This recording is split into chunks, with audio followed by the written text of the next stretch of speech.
Capítulo 4.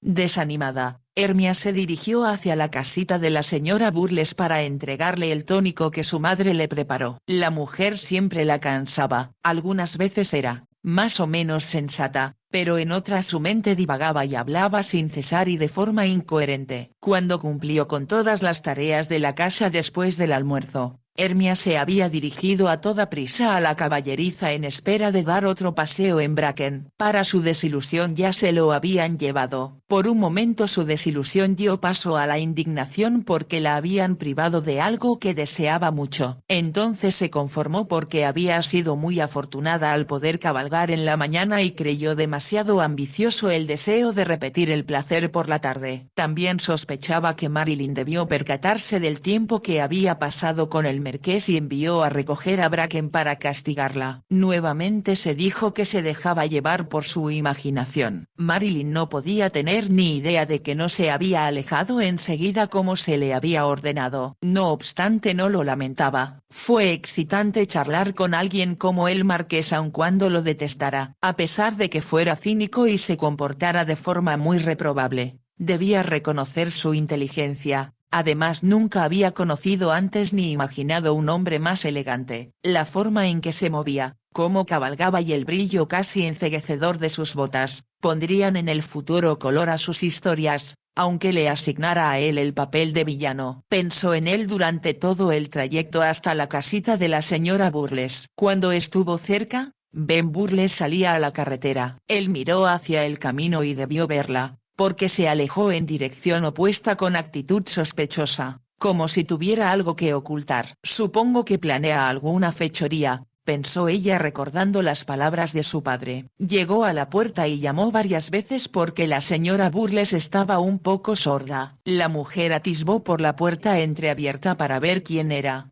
Pase señorita. Tenía la esperanza de que recordara que me siento mal, muy mal. Hermia entró en la casita y pensó como lo hacía con frecuencia, que necesitaba muchas reparaciones. Su tío debía ordenar que se hicieran aunque sus inquilinos solo le pagaran 1 o 2 chelines a la semana. Su padre había mencionado el estado de las casitas y había dicho a su hermano que muchas de las ocupadas por los pensionados goteaban cuando llovía. El conde contestó que no tenía dinero que desperdiciar en tanta gente vieja, en especial con quienes tenían hijos que podían hacer los arreglos por sí mismos. Le traje un tónico para que se sienta mejor. Dice mi madre que tome una cucharada todas las mañanas, otra después de la comida del mediodía y otra por la noche. Qué buenas son ustedes señorita, muy buenas. Necesito algo no solo para mi cuerpo sino para mi mente. Con esto pronto se sentirá mejor. Estoy preocupada todo el tiempo. Ben no debería hacerlo, no debería. ¿Hacer qué? Ella le echará una maldición. Le advierto una y otra vez que no se acerque a esa vieja bruja. Pero no me hace caso. Hermia comprendió que hablaba de la anciana señora Wombat, la del bosque embrujado que según los aldeanos todavía asustaba. Observó el rostro compungido y vio el temor en los ojos de la señora Burles. Puso una mano sobre la de la anciana y le dijo con voz amable: «Escuche señora Burles. La señora Wombat está muerta. Hace mucho tiempo que murió y no puede hacer daño a nadie ahora, así que no debe temer por Ben. Lo maldecirá. No tiene derecho a ir allí. Se lo digo. Han visto al propio Satanás con ella». Hermia comprendió que no valía la pena discutir. Era uno de sus malos días y la señora Burles jamás creería que la pobre anciana que vivió en el bosque embrujado había muerto, y tampoco que su magia hubiera desaparecido. La joven, por su parte, estaba convencida de que si la señora Wombat había sido bruja, sería blanca. Hermia pensó que se le atribuirían poderes mágicos porque usaba hierbas al cocinar, decía la Buenaventura a las chicas de la aldea y daba a los viejos remedios para el reumatismo y los cólicos. No tiene sentido discutir con ella acerca de una mujer que murió hace tanto tiempo, pensó Hermia. Buscó una cucharilla y sirvió del tónico de su madre. Beba, lo sugirió a la señora Burles, y pronto se sentirá mejor, ya verá que la ayudará a dormir. Sabía que su madre había añadido manzanilla y un poco de belladona a las demás hierbas que el tónico contenía, aunque no aprobaba que a la gente fuerte y joven se le diera ningún tipo de sedantes. Era diferente para los viejos cuyas mentes estaban confusas. La anciana bebió el contenido de la cucharilla y dijo: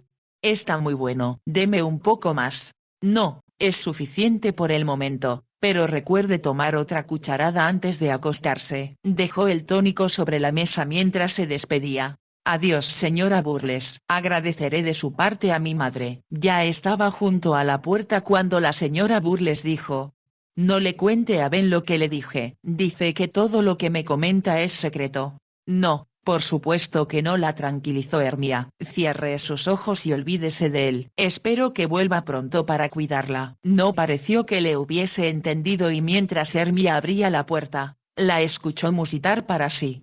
«No debió ir allí». Se lo dije, lo va a maldecir, eso va a suceder. Pobre, cada día está más loca», pensó Hermia emprendiendo el regreso a través de la aldea. Ya se había calmado el calor y anhelaba cabalgar, como en el pasado, por los campos y a través de los bosques. Resultaba encantador cuando los últimos rayos del sol creaban la ilusión de que los troncos eran brasas ardientes y las sombras estaban llenas de un misterio que aumentaba conforme caía la noche. «Ahora que tengo que caminar no es lo mismo», pensó, «aunque es mejor que nada». Había muchos lugares de la propiedad que ya no visitaba, pero continuaban en su mente y jamás olvidaría su belleza. Ya cerca de su casa se sorprendió de nuevo pensando en la extraña conversación que sostuvo con el marqués. Su padre había comentado que siempre ganaba en las carreras de caballos. «Eso significa que estará en Ascot la semana próxima», se dijo, recordando que las carreras se iniciaban el lunes siguiente. Su padre solía leer las noticias ecuestres en el único periódico que recibían en la vicaría, y cuando Peter estaba en casa sostenían largas charlas acerca de los caballos sobre los cuales había leído comentarios. Una vez que Peter había asistido al derby con algunos amigos, describió a su padre con exactitud lo que sucedía y la emoción que causaba.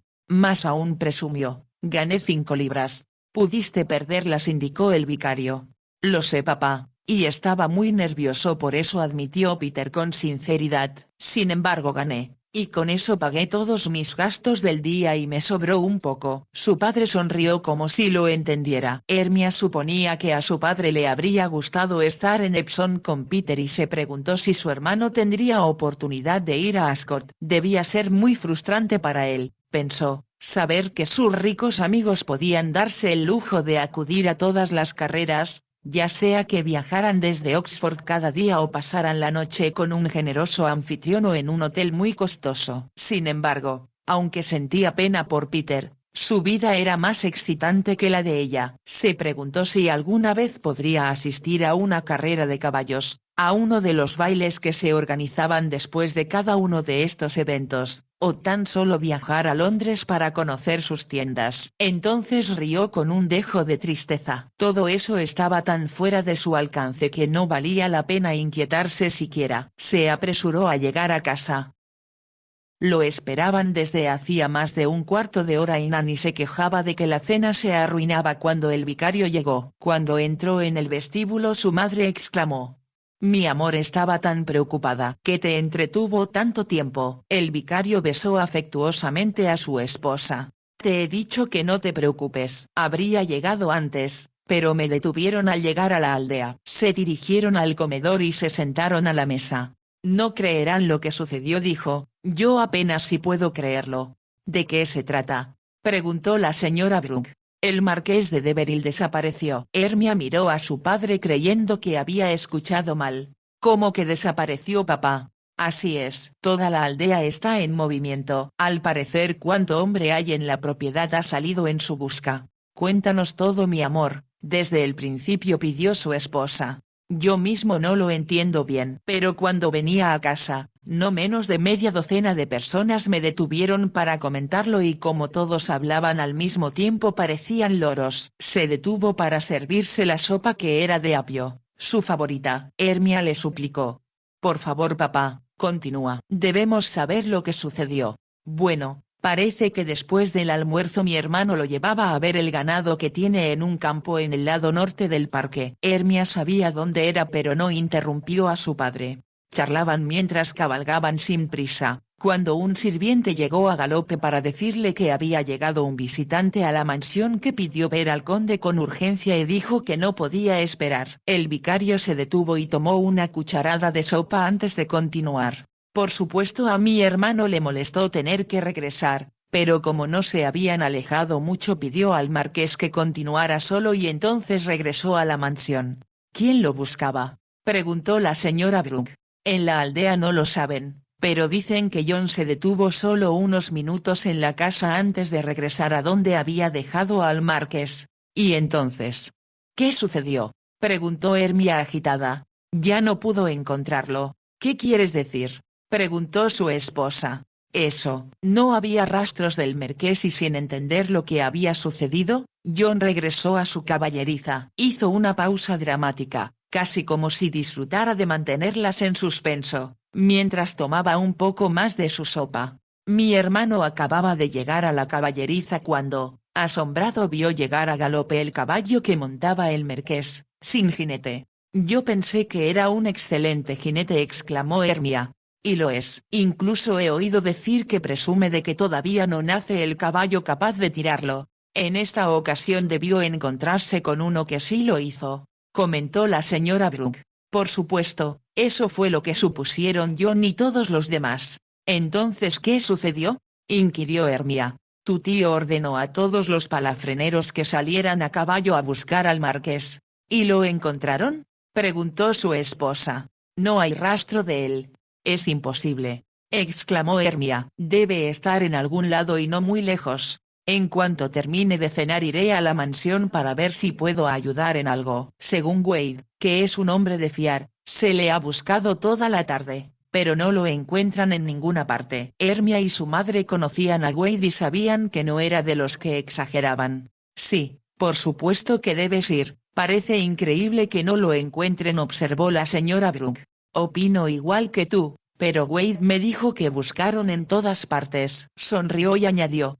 Es una lástima que su caballo no hable, porque es el único en saber dónde dejó a su distinguido jinete. Por la mente de Hermia cruzó la idea de que, después de todo, el marqués podía ser el diablo, como creyó cuando lo conoció, y ahora habría regresado a su mundo y nunca volvería a verlo. El vicario se puso de pie y rodeó los hombros de su esposa con un brazo. Estaba ansioso de que pasáramos juntos una tranquila velada, pero trataré de no tardarme demasiado. ¿Crees que sería adecuado que llevara a Hermia conmigo? Prefiero que se quede acompañándome, contestó la señora Brooke. Hermia comprendió que su madre pensaba que si se consideraba al marqués un prospecto matrimonial para Marilyn, ella no sería bienvenida en la mansión. Cuando su padre se fue, Hermia y su madre se dirigieron al salón para comentar lo sucedido. Debiste hablar con el marqués esta mañana cuando lo encontraste con Marilyn. ¿Cómo es? La mejor forma en que puedo describírtelo, mamá, es aburrido, cínico y sarcástico. La señora Brooke se sorprendió. ¿Por qué será así?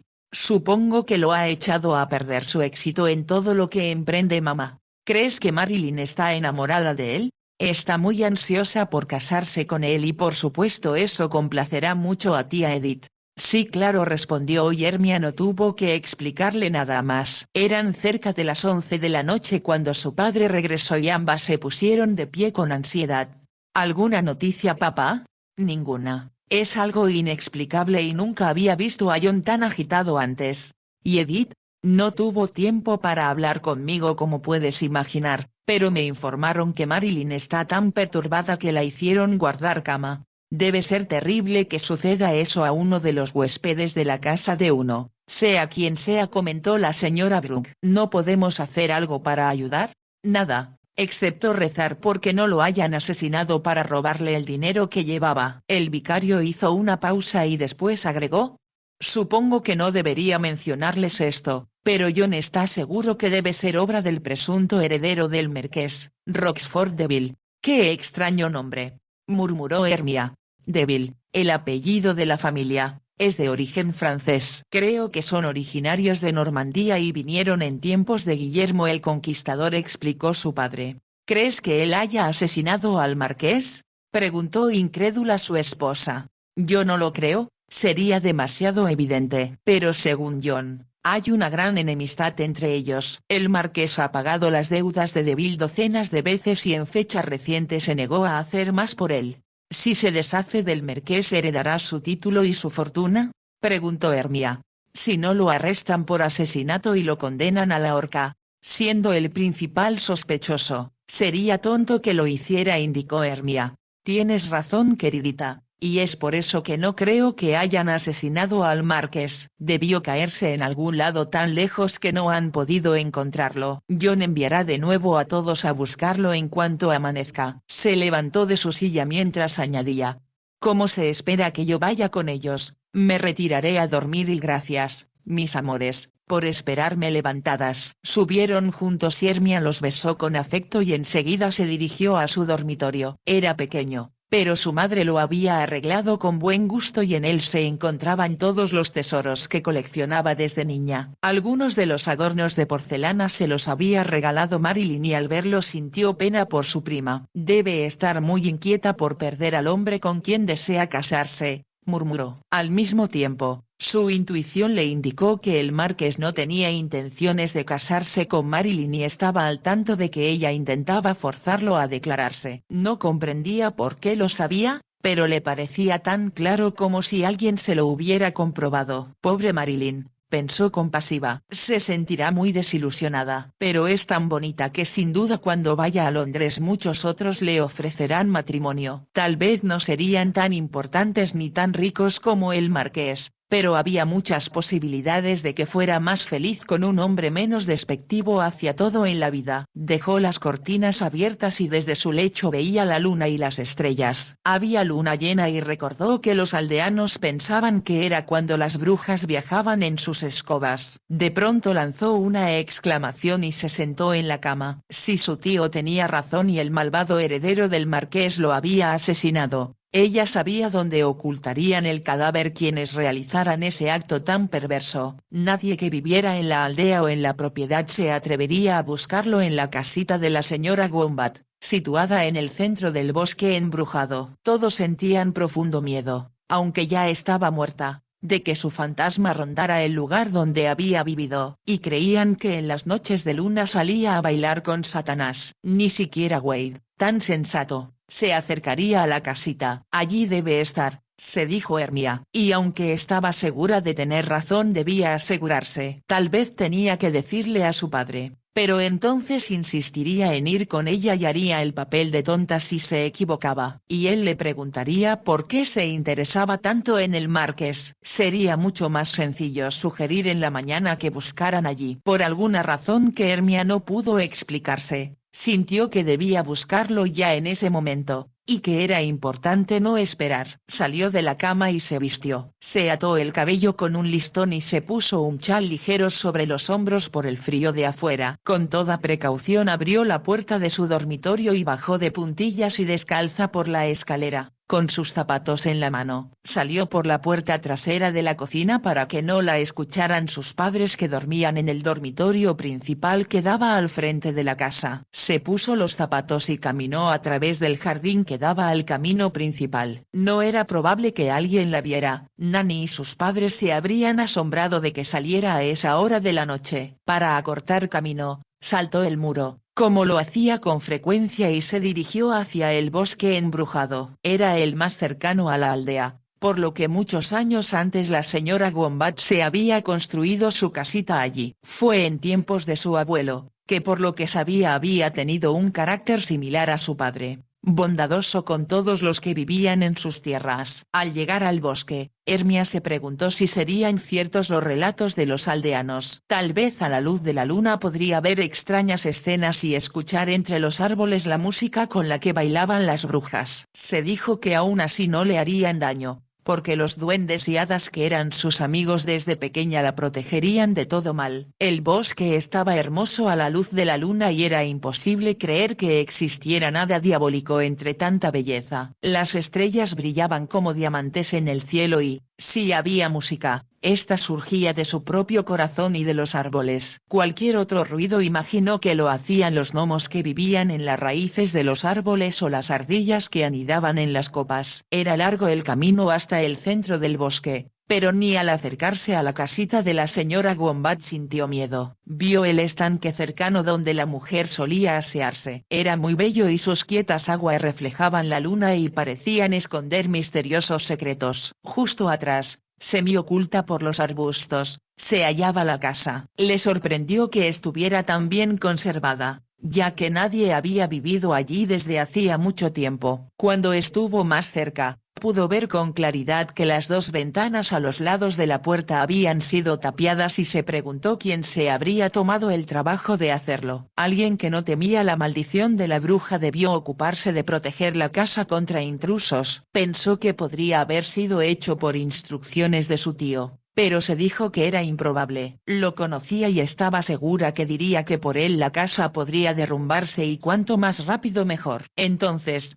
el mismo instinto que la llevó allí le indicó que debía mirar adentro. Extendió las manos hacia una pesada barra de madera cruzada en la mitad de la puerta. Estaba apoyada en dos soportes de hierro que parecían haber sido colocados en fecha reciente. Era pesada y Hermia requirió fuerzas para levantarla, pero al fin logró hacerlo y la tiró al suelo. A punto de abrir la puerta, por primera vez sintió temor. ¿Y si adentro encontraba algo horrible? La estremeció el miedo. Entonces escuchó el ulular de un búho en un árbol. Ese sonido tan familiar y que formaba parte de su vida, le dio confianza, como si su padre o alguien en quien confiara estuviera con ella. Si las criaturas del bosque no tenían miedo, ella tampoco tenía nada que temer. Abrió a medias la puerta y por un momento no pudo ver nada. Cuando sus ojos se acostumbraron a la oscuridad logró percibir algo en el suelo, en el centro de la habitación. Su intuición le indicó que era un hombre y supo que había encontrado al marqués. Abrió la puerta del todo y la luz de la luna le permitió ver que no se había equivocado. Lo primero que notó Hermia fueron las brillantes botas y la blancura de los pantalones. Se arrodilló junto a él y sintió que se le oprimía el corazón al pensar que estaba muerto. Pero al ponerle la mano en la frente se dio cuenta de que vivía, aunque estaba inconsciente. Para asegurarse, le desabrochó la chaqueta y metió la mano para sentir su corazón. A través de la delgada tela de la camisa lo sintió latir débil y ahora que podía ver con más claridad en la oscuridad notó que tenía los ojos cerrados y había sangre en su frente y en una de sus mejillas. Debió luchar contra quienes lo secuestraron. Tal vez le habían disparado o golpeado con algo muy pesado y por eso estaba ahora inconsciente. Con gran suavidad le palpó la cabeza. Había sangre coagulada en su cabello. Estaba segura de que debía tener una herida abierta, aunque no se atrevió a buscar más. Debo ir en busca de ayuda, pensó. Se iba a poner de pie cuando el marqués abrió los ojos. ¿Qué? ¿Qué sucedió? Está bien y a salvo, pero creo que alguien lo golpeó en la cabeza. No sabía si le había comprendido, pero lo vio hacer un esfuerzo por sentarse y lo ayudó. Entonces se dio cuenta de lo alto y pesado que era, pero logró auxiliarlo para que se sentara. Él lanzó un gruñido y se llevó la mano a la frente como si se sintiera mareado. «Se encuentra bien», le repitió ella, «pero deseo si es posible llevármelo de aquí». Sintió un súbito temor de que, quien lo condujo a ese lugar, regresara para rematarlo o para asegurarse de que continuaba allí y nadie lo había rescatado. Notó que la manga de su chaqueta estaba desgarrada en el hombro y que su corbata estaba desanudada y arrugada. La mano que se llevaba a la frente tenía los nudillos sangrantes. Seguramente había librado una tremenda pelea con sus asaltantes, pero el golpe con un arma pesada había terminado por derrotarlo. Lo dejó descansar un momento y luego le preguntó: «¿Podría intentar ponerse de pie si lo ayudo? No quiero dejarlo aquí solo para ir en busca de ayuda». No le contestó, pero vio que le entendía, porque extendió la mano como buscando apoyo para incorporarse. Hermia le colocó una mano bajo el brazo y tensó todos sus músculos para ayudarle, pero fue solo por milagro y por la indómita fuerza de voluntad que él poseía, que pudo al fin erguirse. Entonces ella le hizo poner el brazo sobre sus hombros, para que se apoyara como en una muleta y le rodeó la cintura con el brazo. Así, paso a paso y con temor a cada momento de que se cayera, lo condujo hasta la puerta. Estiró la mano para evitar que él se golpeara la cabeza con el bajo dintel. Salieron a la luz de la luna y con gran lentitud recorrieron la vereda por la que ella había llegado. Más tarde Hermia se preguntó cómo había logrado llevar al marqués tan lejos, puesto que tuvo que soportar todo su peso y lo dirigió paso a paso. Supuso que él cerraba los ojos y se dejaba guiar como si fuera ciego a pesar de que no podía verle el rostro. Debía llevarlo a salvo, ya que si regresaban los hombres que lo encerraron en la casita, no podría hacer nada por él. Más de una hora tardaron en llegar a la parte del muro que ella había saltado. Allí se detuvieron y, cuando al fin lo miró, el marqués se desplomó. Por un momento aterrador, ella pensó que había muerto, pero comprendió que, exhausto, había llegado al límite de sus fuerzas. Ella casi se sentía igual, pero ahora sería más sencillo llamar a su padre y no creyó que quien buscara al marqués lo encontrara allí. Saltó el muro con la sensación de que el peso del marqués la había dejado casi lisiada, pero como estaba asustada y temía que desapareciera de nuevo corrió a su casa. Subió a toda prisa por la escalera y entró sin llamar en la habitación de sus padres. Se detuvo jadeante y su madre fue la primera en despertar. «¿Qué sucede, querida? Papá. Necesito a papá». Su padre se incorporó. «¿Qué pasa? ¿Quién me necesita?». Encontré al marqués. Sin comprender por qué las lágrimas empezaron a rodar por sus mejillas. «¿Lo encontraste? ¿En dónde está?», preguntó asombrado el vicario. «Estaba en el bosque embrujado y lo traje hasta el muro pero está mal herido papá». «¿En el bosque embrujado?». «Lo llevaron allí sus atacantes.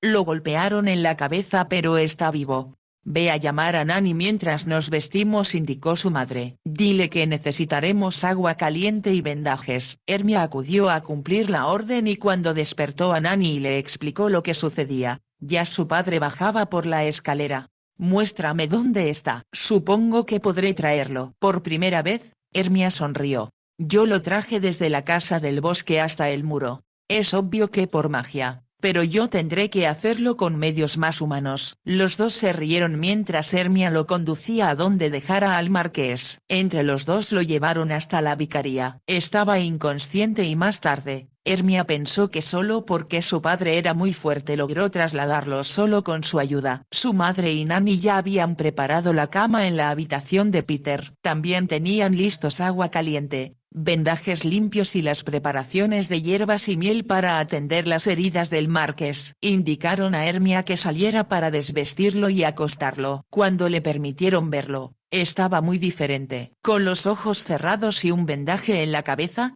parecía mucho más joven y su expresión no era cínica ni aburrida. Hermia pensó que ya no era el aclamado e importante marqués, sino solo un joven herido que, sin duda, al día siguiente sufriría mucho dolor. «No podemos hacer más por él hoy», escuchó que decía su madre. «Entonces regresa a la cama mi amor», le contestó su padre. «Yo me quedaré a cuidarlo por si despierta. En cuanto haya luz iré a la mansión para enviar a buscar al doctor y decirle a John que su huésped está a salvo aunque bastante maltrecho». La señora Brooke colocó una almohada en el sillón para que su esposo pudiera apoyar la cabeza. «Te traeré un taburete para los pies y una manta». «No creo que recobre el conocimiento durante varias horas. Me mimas demasiado», bromeó el vicario. «Sabes que no soporto que sufras incomodidades y como mañana será un día ocupado, necesitarás todo el sueño que puedas lograr». «Tienes razón como siempre». Su madre pasó el brazo por los hombros de Hermia. «¿Qué te hizo buscarlo en la casa de la vieja señora Wombat?». «Estaba segura que nadie se atrevería a buscar allí y algo me dijo que precisamente allí ocultarían al marqués sus atacantes». Entonces Hermia lanzó una exclamación. «Mamá, ya sé quién les dijo dónde ocultarlo». En ese momento había recordado su conversación con la señora Burles. Fue Ben. Ben sabía que nadie en la aldea se atrevería a ir a la casa de la bruja, por miedo a sus maldiciones. Estaba segura de que era la verdad y añadió: ¿por qué se involucraría Ben en esto? ¿Y por qué atacarían al marqués de esa forma tan horrible? Quizá papá tiene razón y fue su heredero, que lo detesta. Yo tampoco lo entiendo, pero si estás en lo cierto y Ben está mezclado en esto, no solo se verá en problemas, sino que complicará las cosas para tu tío John que su propia gente esté involucrada. Tal vez sea mejor que no diga nada. Creo que será lo mejor, queridita. al menos hasta que el propio marqués pueda decirnos qué sucedió. Hermia besó a su madre y se dirigió a su habitación. Mientras se desvestía pensó, con los brazos y hombros adoloridos, que al día siguiente podrían saber la verdad del misterio. En cierta manera sería emocionante. De pronto, se dio cuenta de que si Marilyn se enteraba de que el marqués estaba en la vicaría y ella lo había salvado, se indignaría. «No es mi culpa», exclamó en voz alta, como si Marilyn misma la escuchara. Casi pudo ver la furia en los ojos de su prima y comprendió que sin importar lo que dijera en su defensa, no le perdonarían su intromisión.